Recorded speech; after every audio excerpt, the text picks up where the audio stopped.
초인종 괴담.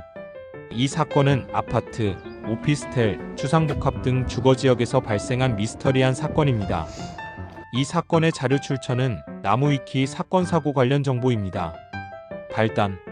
2009년 말 서울특별시 관악구를 시발점으로 자신의 집 초인종 옆에 알파, X, 베타, XX, JK 등과 같은 의미를 모를 그리스 문자와 라틴 문자가 적혀 있다는 주민 신고가 동시다발적으로 속출한 직후 화제가 되었다.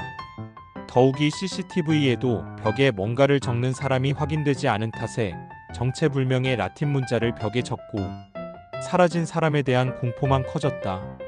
누구인지는 모르지만 최소한 CCTV는 의식해서 피할 줄 아는 지능범이라는 것은 확실했다. 추측. 인터넷에서 알파는 남자, 베타는 여자이고 X는 혼자 있는 걸 목격한 횟수이거나 집안에 거주하는 사람의 수를 표시하고 있다는 해석이 떠돈 적이 있다. 물론 가장 가능성이 높은 심증일 뿐이지 정확히 확인된 바는 없다. 초인종이라는 표적이 특정 주택에 대한 암호를 기록하기에 무척 좋은 포인트임은 사실이다. 집집마다 없는 곳이 없고 위치가 특징적이며 주변이 벽면이라 잉크도 잘 먹는다. 타인에게 전달할 때도 초인종 옆을 보라 고 간단히 귀띔만 해주면 수초 이내에 찾아낼 수 있다. 게다가 집주인이라도 관심을 가지고 찾지 않는 이상은 우연히 발견하기가 어렵다. 사실 생각해보면 집주인이면 열쇠로 열고 들어가지 초인종을 누를 일이 없으므로 초인종 주변에 관심을 가지고 볼 일이 없다. 아무튼 이 정체불명의 라틴 문자에 대해서는 다양한 추측이 있다. 첫째, 도둑이나 강도, 성범죄자 등이 남긴 거라는 설. 가장 중점적으로 논의되는 추측이다. 단지 멍청한 범죄자가 아닌 이상 이런 이상한 표식을 남겨서 경계심만 불러일으킬 짓을 할까라는 점이 의문으로 남기는 하지만 조직범죄의 경우에는 활용 가치가 있을지도 모르며 실제로 이쪽에 무게가 실렸다. 실제로 위에서 서술했듯이 등잔 밑이 어둡다고 여태까지 발견하지 못했다가 한 사람이 발견하니 너도 나도 다 있었다는 소름 돋는 전개가 벌어진 바 있다. 둘째, 신문이나 우유 등의 배달부들이 남긴 거라는 설. 위의 추측보다 안심이 되긴 하지만 이건 역시 그냥 좋게 수첩에 적으면 될 것을 굳이 사람 놀라게 초인종 옆에 적어놓을 이유가 있을까라는 점이 의문이다. 게다가 신문 보급소에선 신문 배달원의 안내카드에 상세히 적어놨는데 이런 표식을 할 이유가 없다고 말한 적이 있다.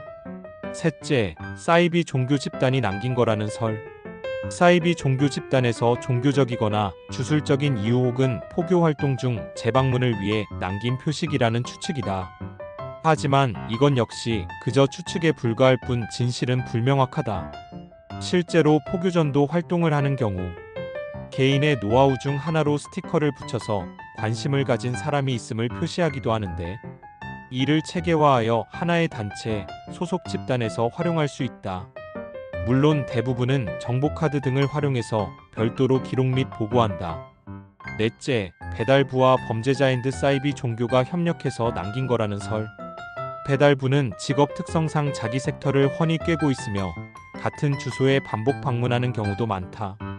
당연히 배달물의 수령을 하려면 안에 있는 사람이 나오므로 평상시에 누가 지내는지 아주 간단하게 파악할 수 있다. 이런 배달부가 직접 범죄를 기도한다거나 또는 범죄자나 범죄 조직과 연계하게 된다면 매우 강력한 정보원으로 기능하기에 배달물을 전달할 때마다 몰래 그 집에 관련된 암호를 남겨둔다는 것이다. 이와 비슷하게 배달부가 사이비 종교인이라도 가능하다.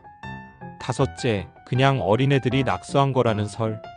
즉 일종의 초인종 장난이다. 제법 근거 있는 설.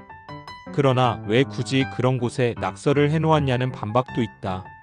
알파, 베타와 같은 문자는 어린아이들이 쉽게 낙서할 문자도 아닐 뿐만 아니라 어린아이들이 단체로 짜고 남의 집에 낙서하러 다닌 것도 의문이다. 진행 상황. 사건이 매스컴을 타며 악화되자 결국 경찰이 나서서 내사에 들어갔다고 했다. 최초로 발견된 곳은 관악구로 이 사진도 관악구 봉천동의 오피스텔에서 찍은 것이다. 그 외에 종로, 용산, 마포 등과 경기도 일대에서도 이런 정체불명의 라틴 문자에 대한 제보가 접수되었다고 한다. 게다가 인천에서도 이와 같은 것이 발견되었다.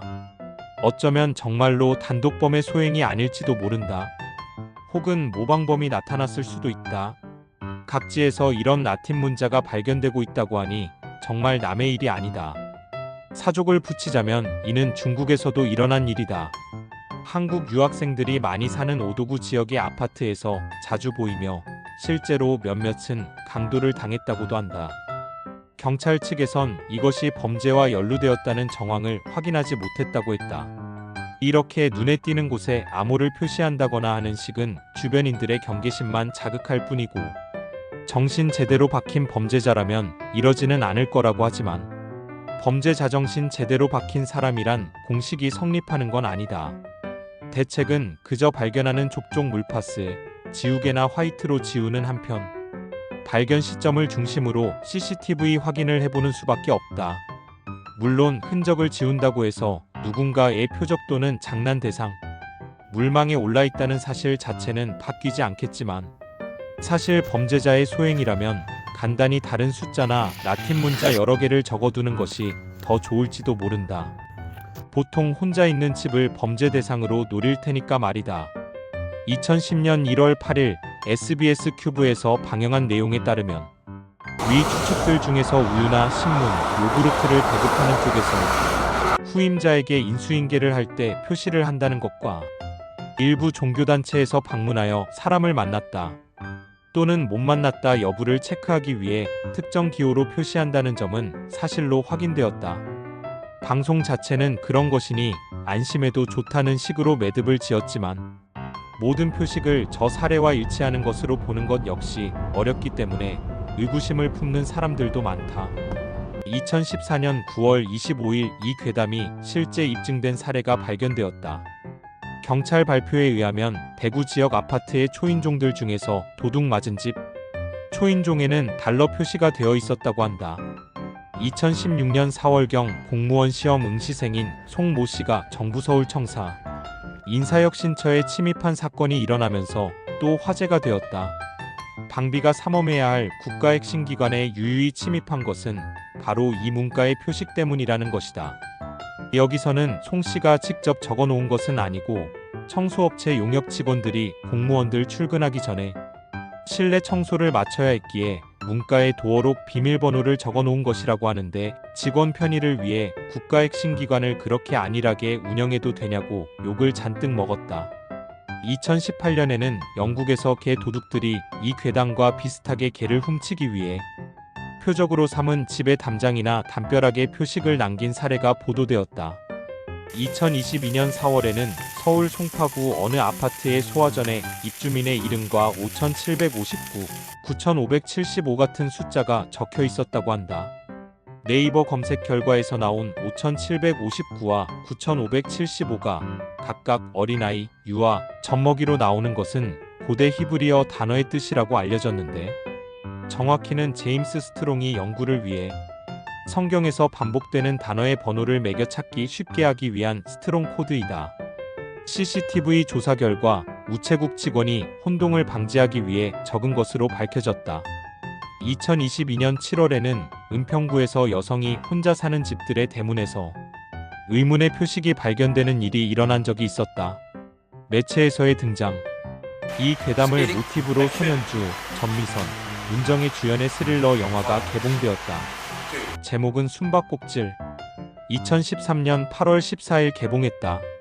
엘더 스크롤 5 스카이림에서는 도둑 길드의 섀도우 마크가 이와 비슷하게 등장한다. 대도시의 집들을 보면 문 아래쪽에 표식이 있는데 털만한 부유한 집, 별 볼 일 없는 집, 집주인이 위험인물인 집, 도둑 길드의 보호를 받는 집 등이 표시되어 있다. 이를 보면 문 옆에 범죄자들이 뭔가를 표시한다는 이야기가 한국이나 일본뿐만 아니라 서양에도 꽤 퍼진 이야기인 듯하다.